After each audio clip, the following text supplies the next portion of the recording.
Hello everyone, welcome to today's story, where a third person appears in the relationship between James and Diep. Stay until the end of the video to catch all the dramatic twists.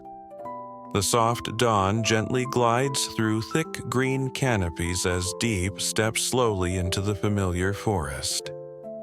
Morning sunlight pierces through the leaves, lighting up her sweat-dappled face.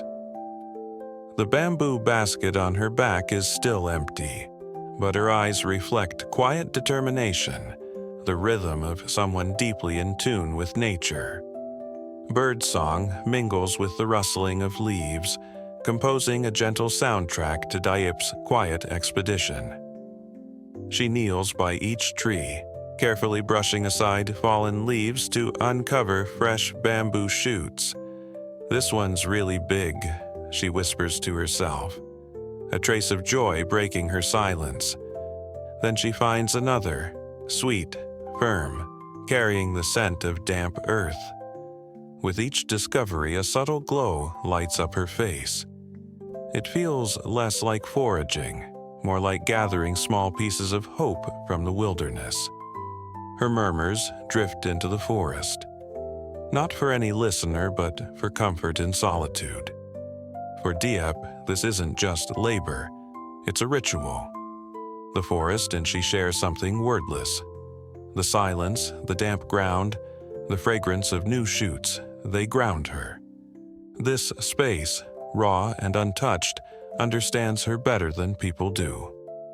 Her hands, though scratched, move with gentle care. Every shoot placed in her basket is a silent triumph. The sun continues to rise, catching her profile in golden rays. She wipes her brow, takes a long breath, and surveys the path back.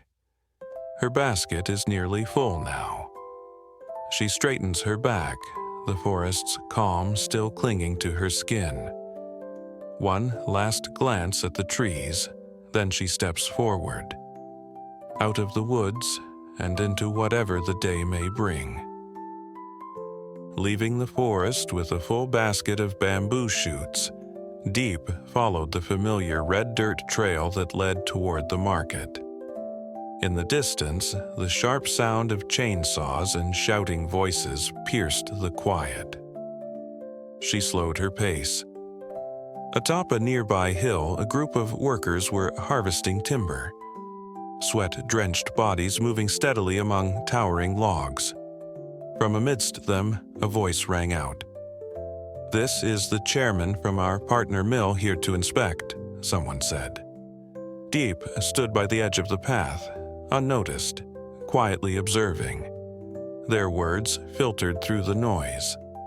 Estimates of 300 tons of timber, treacherous mountain roads, and the harsh life of workers who slept, ate, and labored there for weeks on end.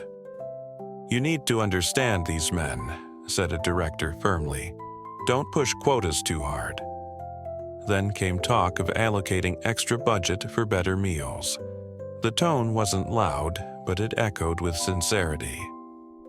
Something in Diep stilled. Under the harsh sun, the air heavy with fresh-cut wood and sweat, she saw a different world. Raw, grueling, but laced with camaraderie. Though just a passerby, she felt the weight of their struggle settle over her shoulders. One worker caught her eye. She gave a quiet nod, then continued walking. Her steps were slower now, not from the weight of the bamboo, but from something deeper. A silent respect, an unspoken ache. The forest had given her fruit. This hillside gave her reflection. Life wasn't just survival. It was about those moments when, even in exhaustion, people chose kindness. That morning, the village market buzzed with chatter, laughter, and the clink of coins. Diep sat on the roadside, laying out a plastic sheet and arranging clean bamboo shoots in neat piles. Wind played at the strands of damp hair stuck to her cheeks. One by one, customers stopped by. 10,000 per kilo, she'd say gently, bowing her head with quiet politeness. A bag for the old woman, another for the younger lady. Soon, her basket was nearly empty. Just a few small shoots remained. But when Diep checked her pocket, only a few crumpled bills remained. Everything she earned had gone toward basics. Food for the house, treats for her dog. Nothing left for herself. "Are you hungry?" a voice asked. She gave a tired smile. "I haven't eaten since yesterday. No money left for food." Her voice was soft, almost ashamed, as if hunger was something to be embarrassed about. A stranger offered her the last piece of bread. Diep broke it in half, but the bite-sized piece barely eased the ache. She asked quietly for 2 sausages. The sellers shook their head. "These are for my dog." The words hit like a slap. Diep froze, her eyes stinging. It wasn't just the rejection, it was the feeling of being seen as less than human, as if she were the stray. In the middle of a bustling crowd, she felt impossibly small, but still, she bowed her head in thanks. Hunger could gnaw at her belly, but pride kept her back straight. That moment didn't break her. It burned something quieter inside. Not anger, but a sadness she couldn't name. Diep took the shortcut home. A narrow path, quiet and lonely, wrapped in the golden haze of late afternoon. Dust clung to her worn sandals, her arms empty, her stomach hollow. All she wanted now was to get home. But around a bend, 2 strangers stepped out to block her way. "We're starving. Can you spare some food?" one asked, voice teetering between pleading and demanding. Diep stepped back, hands trembling. She had only half a piece of bread left. "We can share this," she whispered, offering the bite-sized portion. But one scoffed, "This isn't enough." They pressed in, now asking for sausages. "No," she said quietly, "I need them, for my dog." "Give us the sausage," a voice barked. "No," the seller snapped back. "I'm saving it for my dog." Silence fell, heavy. Then, a sneer. "You mean we're the dogs, huh?" Tension thickened like a storm. Then suddenly, James appeared, calm but firm. "Is something wrong here?" His presence sliced through the scene. Diep's eyes welled up the moment she saw him. "It's nothing. They just asked for food," she whispered. James stepped forward, placing himself between her and the strangers. His gaze didn't flinch.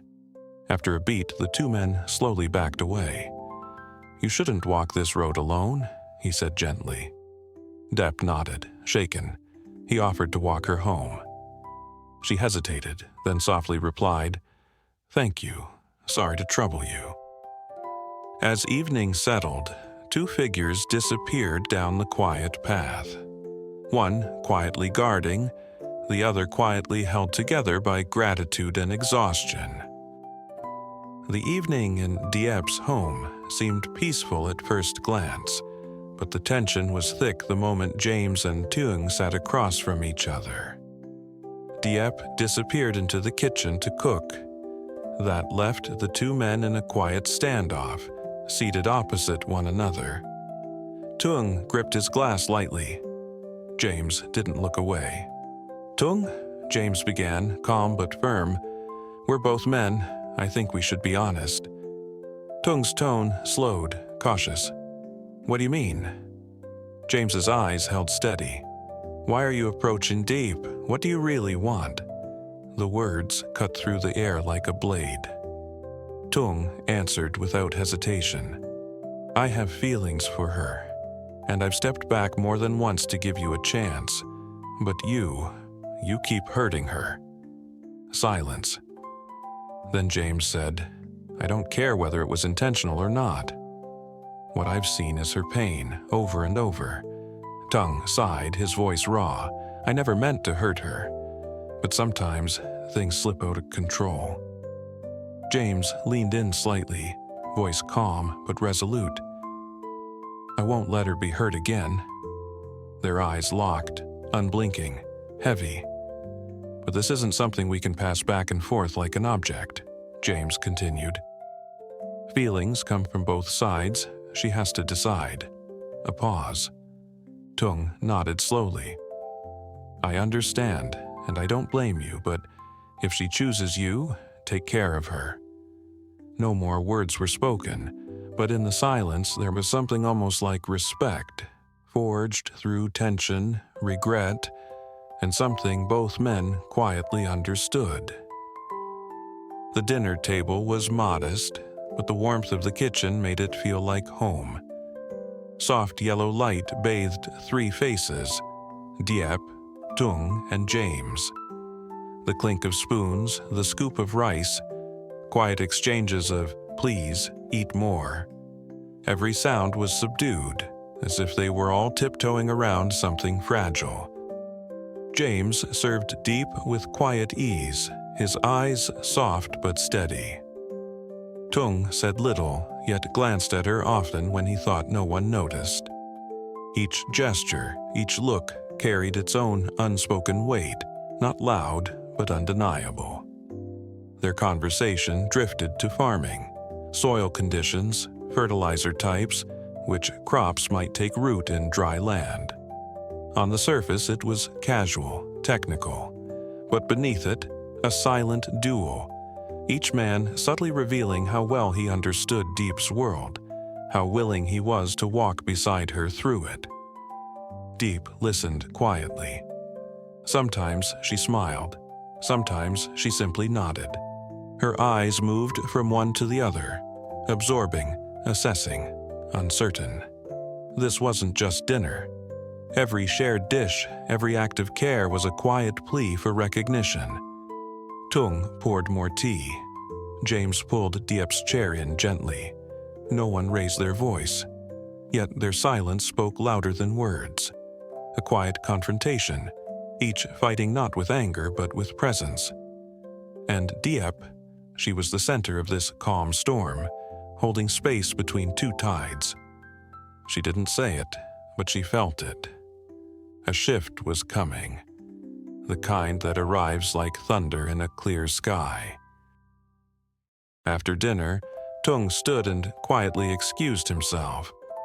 The door closed with a soft click, but inside Diep it sounded like something had just slipped away. James remained. He didn't speak at first, didn't rush. Then gently, "What do you think of Tung?" he asked. Diep paused, then recalled the day she met Tung, a chance encounter in a pomelo orchard, helping him after a fall. She said he was kind, good-hearted, but her voice drifted. Her eyes didn't settle. James offered a faint, sad smile. "And what about me?"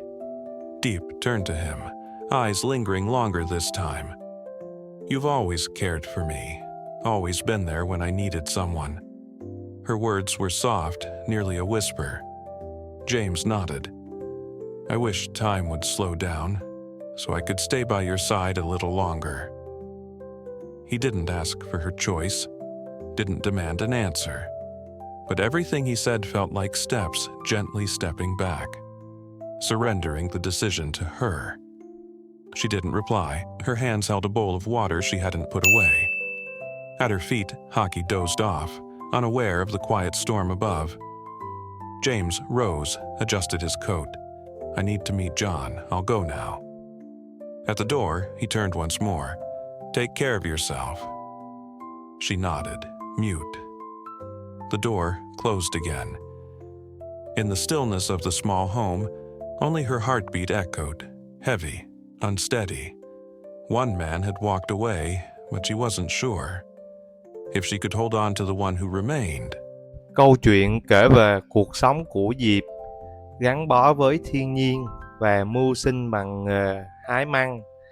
Sau những giờ lao động vất vả, cô đối mặt với sự khốn khó và cảm giác bị coi thường khi từ chối mua thức ăn. Trong tình huống nguy hiểm, James xuất hiện kịp thời, cứu Diệp khỏi những kẻ lạ mặt. Sau đó, James và Tùng, người có tình cảm với Diệp, đối mặt nhau trong cuộc trò chuyện thẳng thắn. Cả hai người đàn ông đều bày tỏ tình cảm, sự quan tâm dành cho Diệp, nhưng cuối cùng quyết định để cô tự lựa chọn. Bữa tối giữa ba người diễn ra trong không khí căng thẳng nhưng đầy tinh tế, khi cả James và Tùng đều ra quyết định để cho cô lựa chọn, và câu chuyện kết thúc